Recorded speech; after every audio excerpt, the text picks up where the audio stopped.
दूसरी होगी कहानी शून्य में जिसके मिटे स्वर धूल में कोई निशानी। ये दूसरे की कहानी होगी। कैसी कहानी होगी?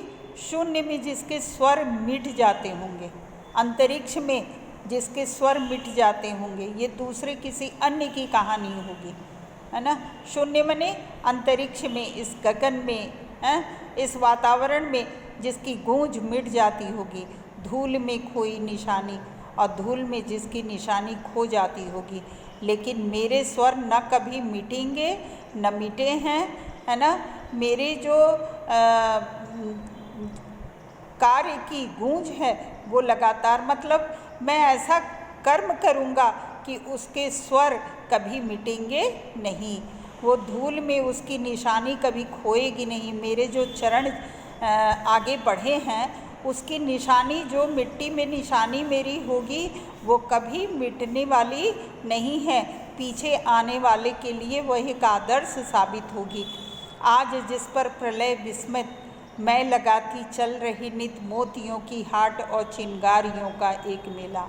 आज जिस पर, आज मेरे इस चलन पे, मेरे इस कर्तव्य करने की शैली पर प्रलय भी विस्मित हो रहा है, क्योंकि मैं प्रलय में भी रुकने वाला नहीं हूँ। आज जिस पर प्रलय विस्मित, आज प्रलय भी विस्मित हो रहा है, आश्चर्यचकित हो रहा है, क्योंकि मैं अपने गंतव्य पर निरंतर आगे बढ़ते चला जा रहा हूँ।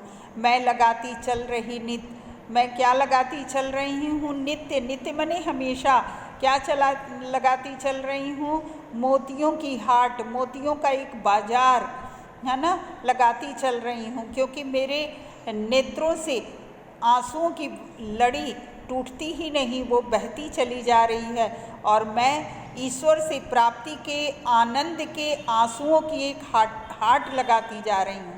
जो साधक है, जो साधिका है, मतलब महादेवी वर्मा कहती हैं कि ईश्वर मार्गी का, ईश्वर प्राप्ति का जो मार्ग है ना, उस पर जाते समय मेरी आंखों से निरंतर आंसुओं की वर्षा हो रही है। आंसू रूपी मोतियों की इतनी वर्षा हो रही है कि उसका एक बाजार लग जा रहा है, और मैं चिंगारियों का एक मेला लगाती जा रही हूँ। मुझे जो अन्य साधक हैं वो देख करके ये प्रेरणा प्राप्त कर रहे हैं। मैं एक चिंगारी का काम कर रही हूँ, चिंगारियों का एक मेला लगा रही हूँ, है ना, ताकि लोग मुझे देखें तो मेरे पीछे पीछे लोग अनुकरण करें, चलें, है ना।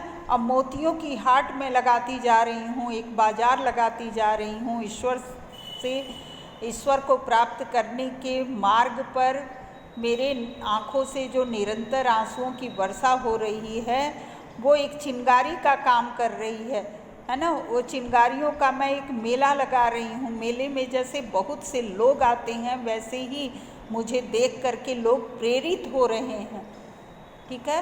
तो साधक जो है प्रेरणा का काम कर रहा है कि ईश्वर के मार्ग में अनेक कठिनाइयाँ आती हैं, उन पर विजय प्राप्त करना मेरा काम है, हम लोगों का काम है ना।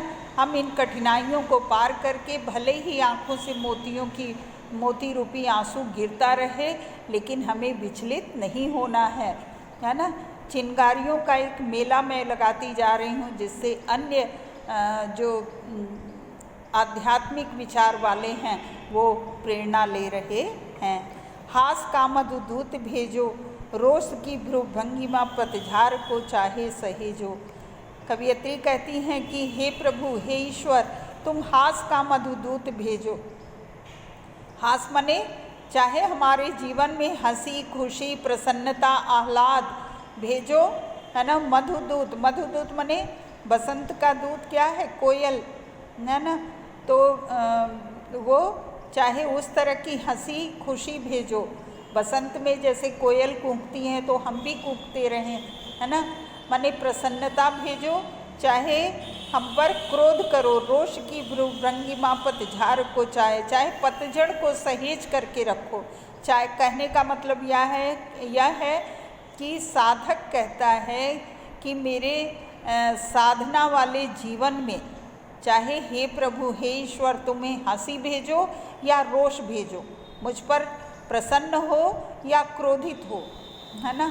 प्रसन्नता की घड़ी दो, समय दो, या रोष भ्रू भंगिमा या अपने भौहों को सिकोड़ करके मुझ पर रोष करो, है ना। पतझड़ को चाहे हमारे लिए सहेज करके रख दो, ले मिलेगा उर अचंचल। लेकिन ये जो मेरा हृदय है, जो स्थिर हृदय है, अचंचल,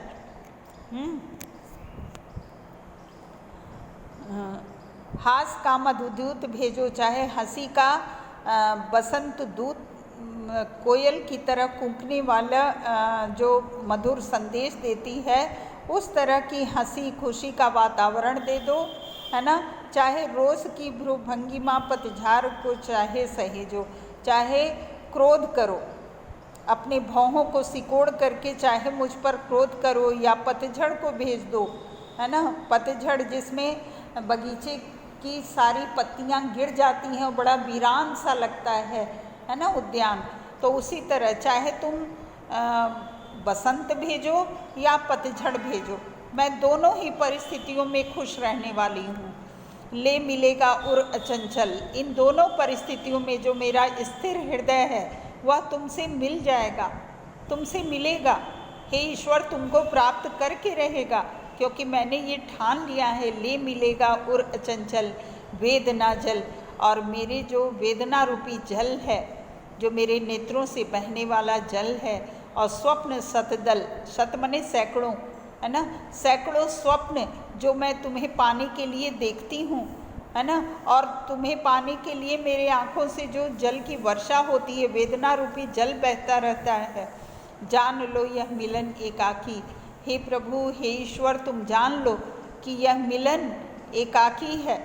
मतलब जब तुम मिलते हो तो हम क्या होते हैं, आत्मा और परमात्मा का मिलन हो करके हम एक हो जाते हैं। अब विरह में है दुकेला, विरह में जब तुमसे मैं बिछुड़ती हूँ तो भले ही अलग होती हूँ, दुकेला हो जाती हूँ, लेकिन यह जान लो कि जब मैं तुमसे मिलती हूँ तो एक हो जाती हूँ। मेरा अलग कोई अस्तित्व रहता ही नहीं है। मैं ईश्वर से एकाकार कर लेती हूँ, आपसे एकाकार कर लेती हूँ।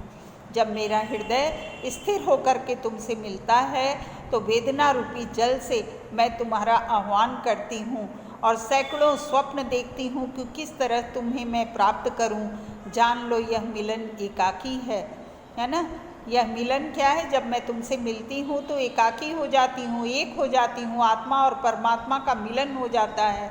और विरह में मैं दुकेला हो जाती हूँ, अलग हो जाती हूँ। विरह में भले ही अलग हो जाती हूँ, दुकेली होती हूँ, लेकिन जब मिलन होता है तो मैं एक हो जाती हूँ, आत्मा और परमात्मा का मिलन हो जाता है। पंथ होने दो अपरिचित, प्राण रहने दो अकेला। वह साधक कहता है कि मेरा पथ, है ना, ईश्वर से प्राप्ति का जो पथ है, गंतव्य है ना, वह भले ही मेरे लिए अपरिचित है और मैं स्वयं भले ही अकेले हूँ, लेकिन मैं इस पथ पर चलते चलूँगा, मैं रुकूँगा नहीं। ईश्वर को प्राप्त करने का मेरा लक्ष्य है, मैं उसे प्राप्त करूँगा।